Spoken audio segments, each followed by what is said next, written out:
Hi, everyone. We are back, and this is day 5 of the She's Me conference. It is 1 p.m. Pacific time, and we are welcoming Katonya Trent from New York, and she's going to be presenting from Crisis to Calling. Katonya, you have the stage. Thank you so much. Welcome, everyone. I am so excited to be here today at the 2025 She Is Me conference. Good morning, good afternoon, good evening, depending on what part of the world you are tuning in from. My name is Katonya Trent, and today I will be presenting From Crisis to Calling how a 22-week home birth sparked my purpose and passion in life. I'm an author, I am a social impact speaker, a premature birth advocate, but the most impactful and joyful title that I carry in life today, everyone, is being a mom to a former 22-weeker whom I unexpectedly delivered at home alone. And he is now 7 and thriving, guys. And he will be 8 years old 1 month from today. And I'm just so thrilled to have him in my life and to be chosen to be his mom. So, life before the trauma, the calm before the storm. Before my world changed, I was simply preparing for motherhood. I was full of hope, plans, and dreams. What began as trauma began to spark, purpose and passion, and a mission rooted in my resilience, awareness, and connection. Before we get into the transformative point of the journey, let me take you back to where it all started and where it all began. When I first found out that I was expecting, I was thrilled to be able to share the news with my family. I was starting the perfect little family. I had gone away to college, got my degree in finance, and I felt like the only thing was missing in my life at that time was being a mom. When I delivered the news to my family, they were just so excited and thrilled, and they were just so happy that I was, expecting. And I can see, vividly to this day how my aunt was running around the room, just so excited to hear this wonderful news that I was bringing in this bundle of joy into, our family. I had witnessed the women in my family have healthy full term babies. I had witnessed my niece and nephews, baby cousins, come home from the hospital after being born within 2 to 3 days. No complications, strong, healthy, with no limitation to visitation. They weren't hooked up to machines, monitors, and with no one being afraid to, hold the baby, see the baby, or even know if the baby would live. But that was not the case for me, unfortunately. I had endured it all and then some. So, what happened? Delivering my son at home alone, I know everyone is thinking, oh my gosh, how is that possible? I know. Sometimes I, wonder, how did this truly happen? And I even think, like, did that really happen to me? But it did. And in the beginning stages of it, I would say, well, why is this happening to me? But today, I can truly say, I know why this happened to me. I'm not exempt from anything happening, such as having a traumatic birth experience, because it truly shaped and changed who I am as a person. It changed my life and it actually gave me purpose and passion. So the morning of, I woke up with mild cramping. And I jokingly told my partner that I was having contractions. Unknowingly, I was. And he was getting ready for work. And at that moment, I just told him, no, I'm just joking around. Go ahead and go to work. And as he left, he said, I just want to make sure everything's okay. And I was like, no, everything's fine. Go to work. I promise you it was just a big joke. And literally after he left, within that hour or two, I knew something wasn't right. My mind and body would not allow me to rest. Something deep down in my soul just would not allow me to settle in. It was a Sunday morning at 10 a.m. Eastern Time. So I did reach out to the doctor's office to let them know that, hey, I was experiencing these mild cramps that were recurring rapidly. I'm not sure. I just had a doctor's appointment 4 days prior, and I was told everything was okay. I never was told I was having a high risk pregnancy. Everything was fine. So within that call, the doctor told me just to stay hydrated, to make sure I get some rest, and that she would call back and check on me. And she basically said that she from what the question she asked me, that I was experiencing Braxton Hicks. But at that time, I was not. The questions that was being asked was not questions pertaining to my particular experience. I felt like they were like standardized textbook questions. So after we spoke, literally within an hour and a half to 2 hours, the pressure and the cramps started to build up even more, and they started to come even more faster and rapidly. And I knew something was wrong. So at that time, what I did was reach out to my son's father to tell him that he needed to come home immediately. And after that, my water broke. When that happened, I was laying on the couch and I took the cell phone to dial 911. I had the phone in my hand the entire time. And in that moment, as I'm talking to the operator, I could see myself lying on the couch because I start to have an out of body experience. And at that time, my son had made his way halfway into the world. He was only 1 pound and 6 ounces, so I didn't have to do any pushing. So the operator had to literally tell me and instruct me to pull him all the way out to help me deliver my own child. At that moment, I was not able to feel or even see him. It was just this extremely blur that I was experiencing at the time. And I feel like, and I know for sure at that moment, I was being guided and protected by my guardian angels at that very moment. First, the responding team arrived fairly quickly, and they rushed us to the nearest hospital. At that time, at that hospital, excuse me, that we were rushed to, they did not have a neonatal intensive care unit. So another hospital, which is about 35 to 40 minutes away, had to come and transport my son. And at that time, I was not allowed to be transported with him. I was told I had to stay at the current hospital so I could be examined and to figure out what was going on and why I gave birth so early. But to this day, I never received that answer why. And I had to really swallow that and live through that and work through that trauma, because that moment was a point of me blaming myself for the birth at 22 weeks. But I know today that it was not my fault. And a part of me sharing my story and even giving back and wanting to help moms who go through a similar situation is to know that they are being seen and heard, and to know that your body did not fail you, and this is not your fault. So once my son was taken to the hospital and I was kept at the current hospital, I was just discharged the next day. And that next day started that 180-day NICU, which is the neonatal intensive care unit journey, that was filled with so much uncertainty and hope. Um, Not knowing, but that experience and that day on November 26th, um, is when my son was born, was the exact day of when my purpose started to transform inside of me. And things started to shift and change with me, not knowing. Going into that 180-day NICU journey was tough. It was scary. Every day I would journal. I would ask the doctors and nurses questions about the terms of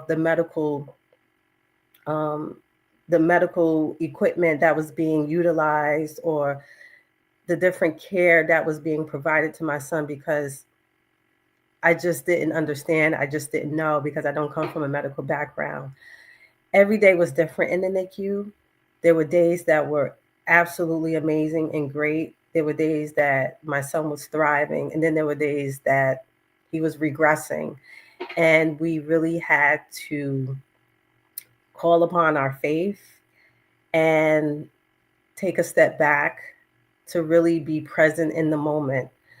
The first time I got a chance to hold my son was when he was being transported to have a PDA ligation, which is to close a heart in his whole, a hole in his heart, to another facility.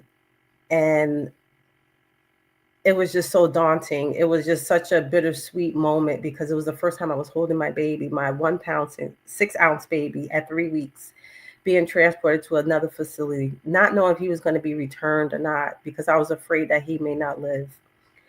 Um, for the first 3 months of his life, we didn't know if he would survive or not. And the doctors would tell us, this is what families do.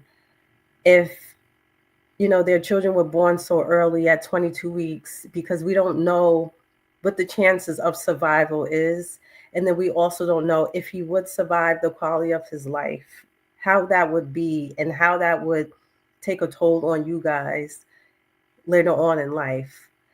But we knew, and we had the faith and the courage to keep moving forward. Every day we would go to the hospital, and we would see our son just kicking and swinging his little arms and being just so feisty in that incubator. And that gave us hope. That gave us encouragement. That gave us the faith to keep pushing forward and to keep coming and seeing our son, and being able to take the opportunity to hold him when we had the opportunity to read to him, to talk to him, and then just to learn about his care on a daily basis.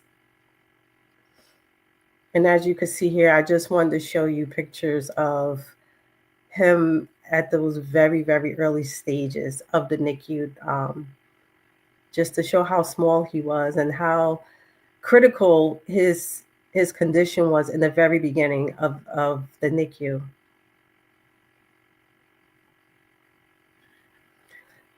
And I want to talk about the moment of truth, a realization. During the time in the NICU, like I said, we had to spend 180 days in the NICU. Um, again, it was a very long, hard, tough journey. And throughout that journey, I would say journaling helped, reading to my son and interacting and getting involved in his care. Those are the things that helped me feel like a mom. Connecting with other families is the things that I felt like helped me throughout that journey. It didn't make the journey any easier, but it did ease it in some kind of way. It was so important to me to be able to connect with others that were going through a similar situation, so I can be able to talk about it. Unfortunately, the facility we were at did not have any therapy provided to the caregivers, to the parents, or the birthing child or father, birthing parent, excuse me. So it was so important for me to be able to talk about what I currently was going through, so I can get those emotions and those feelings out, instead of suppressing it, which I feel like a lot of the times when we go through trauma, sometimes we tend to isolate. And within that isolation, we suppress our feelings, and we don't get the opportunity to connect with other people who are going through a similar situations. We tend to think that we are the only ones going through something so traumatic, and we're not. There are other people out here in the world that are going through a similar situation as you. So it's so important, I feel like, connecting with other families, so you're able, or other people who are going through a similar situation, so you're able to talk it out and get through that traumatic experience that you're going through. So again, as we were going through this journey, and then through this experience, I realized that there was a need for support within the neonatal intensive care unit for NICU moms, parents, and caregivers. I felt a need for connection and community resources for families within the NICU. And I say that because, yes, even though I was able to find community and connection within the NICU, that was just through passing. I would see other families through passing, and we would say hello to each other, but there was no direct connection made within the facility from like the medical staff, because their job is to care for the child. But I think we tend to forget that there is a need to to support the families that are there going through it. You know, the caregivers, we tend to get forgotten about. So in that moment of me going through that journey, it made me realize that there is so much that is needed for the caregivers, for the parents, for the moms like myself, and for the dads, and for the families, even outside of the mother and father, to understand what the families are currently going through, or understand what the families may need during that time. So during that time, with me being in the hospital, I realized, like, there is something missing here.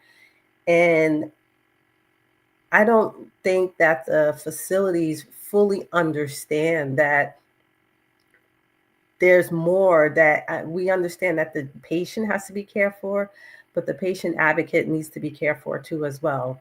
So that kind of sparked a calling to create what I did, what I didn't have. And after, we were discharged after 180 days we spent in the neo intensive care unit. Like I said, my son received so much care within that 6 month period.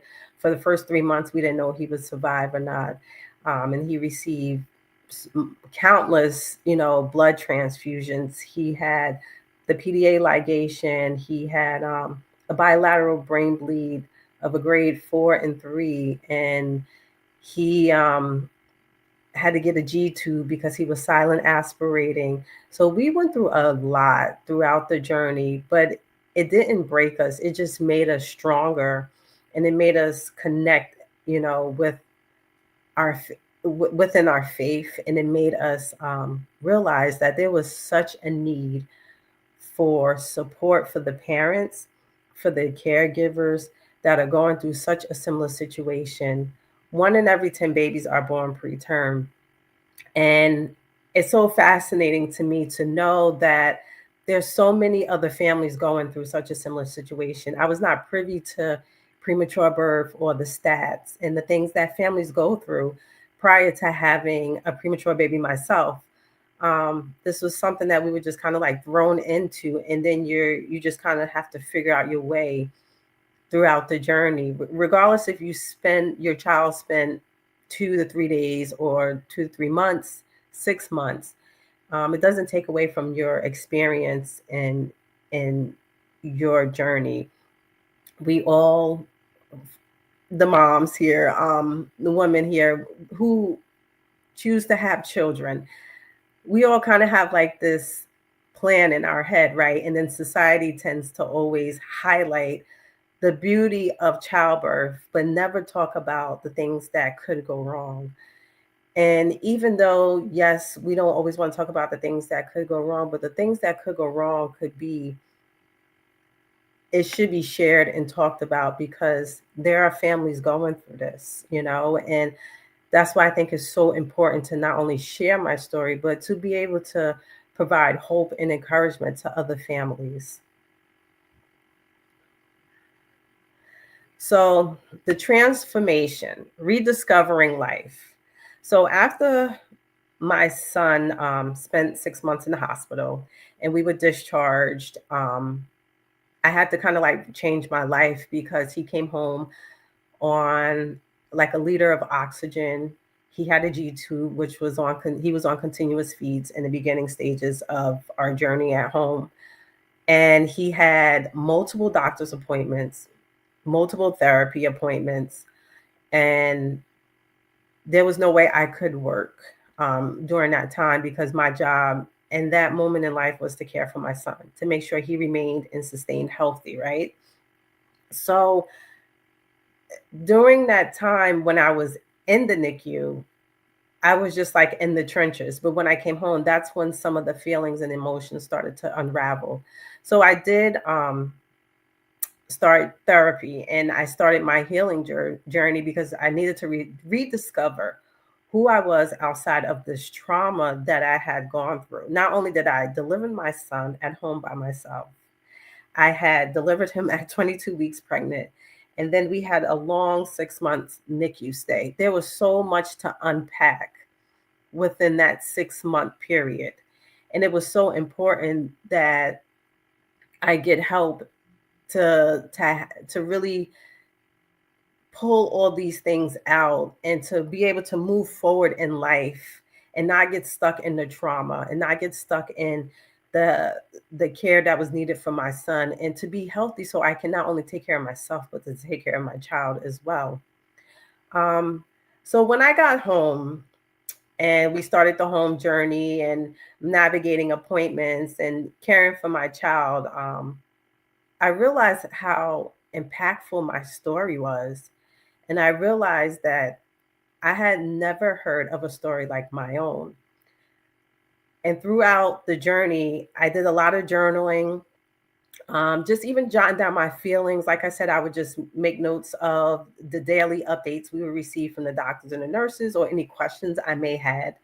And I also would just jot down some feelings and thoughts. So I started to wonder, like, I can really write a book. I have something that I went through that can be shared with the world. But of course, the imposter syndrome kicked in a little bit, where I was nervous because I'm like, is people going to really read my book? Is this a story people really going to be interested in? And come from a community where there are times where when you pour your heart out and you be vulnerable, that, you know, it's not taken is taken as a weakness and not as strength. And I just want to tell you all today, sharing your story and being vulnerable and authentic is a sign of strength and encouragement. It takes courage to share your story. It takes courage to really open up and tell people not only what you're currently going through, but what you're currently going through in every little detail of that journey. So what I did was actually connected with a friend who I actually knew was an author. And at that time, it was during COVID. So I was able to join a writing workshop online.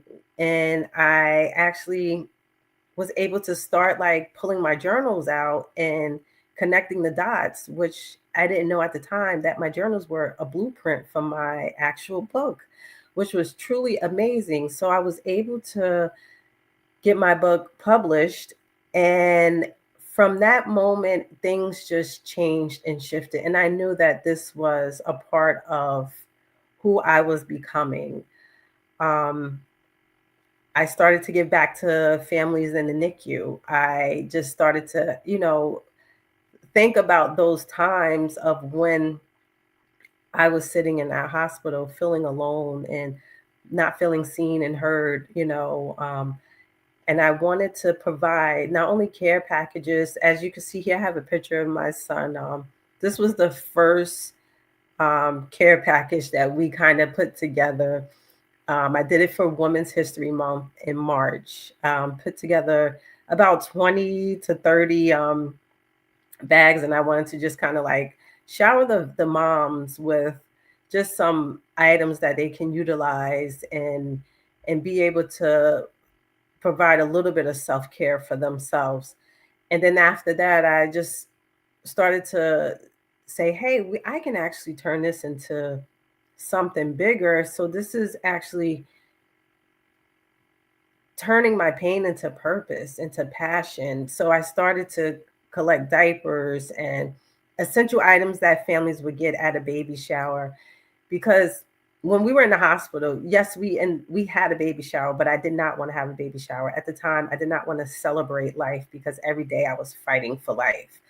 So I thought, like, this would be a great opportunity to give back not only to the moms, like care packages, but why not change it up and give back some essential items that families may need, like diapers, wipes, onesies.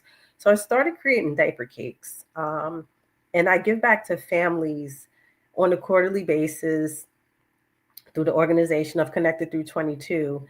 And it has been truly amazing. It truly has. So discovering Connected Through 22 is organization I started provides a safe space for families to connect through stories and resources while uplifting and supporting one another.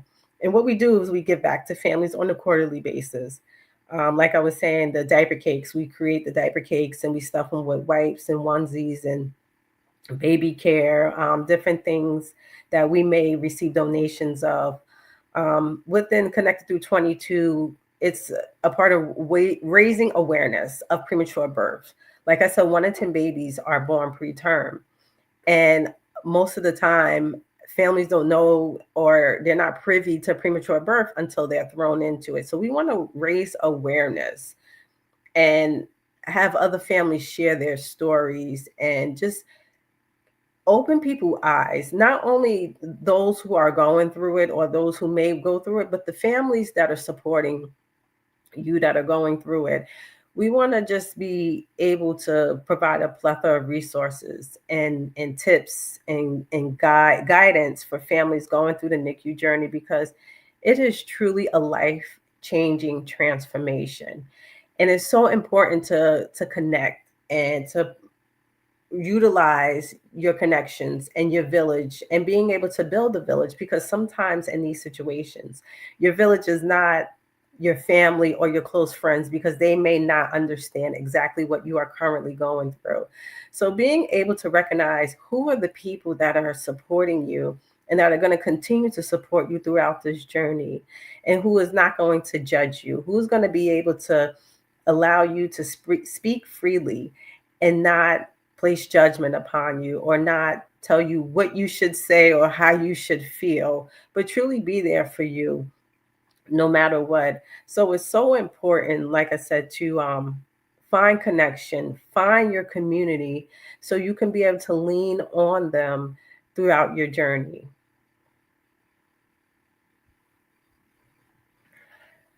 So, your story matters. You know, too often we go through a traumatic experience, feeling alone. And I just, like, again, I just want families to know that you are not alone. The whole purpose of creating Connected Through 22 is so families can feel seen and heard. There are individuals and organizations ready to walk with you throughout your journey.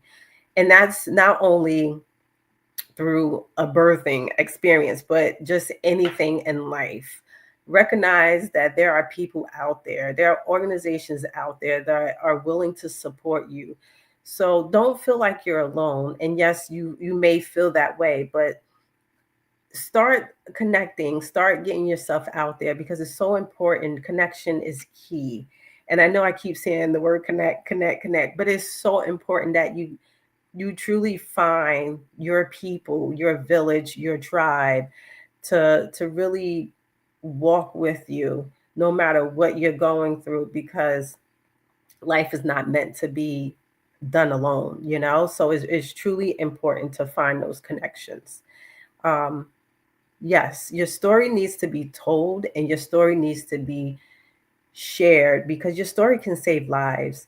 You know, too often we go through traumatic birth experiences or we go through trauma just in general, and we tend to hide or not share those stories with our families or our friends. Um, but those are the stories that provide hope and encouragement to not only your family, but to people out there in the world. Those stories can save lives. Those stories can be a blueprint for your family that are currently going through a similar situation. So it's so important that we share our stories, no matter how tough they are. And also, sharing your story is going to provide freedom within yourself, freedom in your soul, in your spirit. So, again, don't be afraid to share your stories and the hardships that you have gone through in life, because those hardships, believe it or not, are transformations that help you grow into the person that you are today. So it's so important to recognize those dark seasons in life. Yes, we want to run away from those dark seasons, but those dark seasons are the ones that shape us and mold us into who we are today. So it's so important that we share our stories with one another. I just want to thank you all today for tuning in and just being so open to me sharing my story and my journey. Again, my name is Katonya Trent. I'm an author of a memoir called 22 and 6, born on 11/26. I have an organization called Connected Through 22 that I currently give back to families in the NICU to provide them with hope, strength, and encouragement. And again, thank you so much for taking your time out today to listen and to really tune in into my story and journey. Have a great one.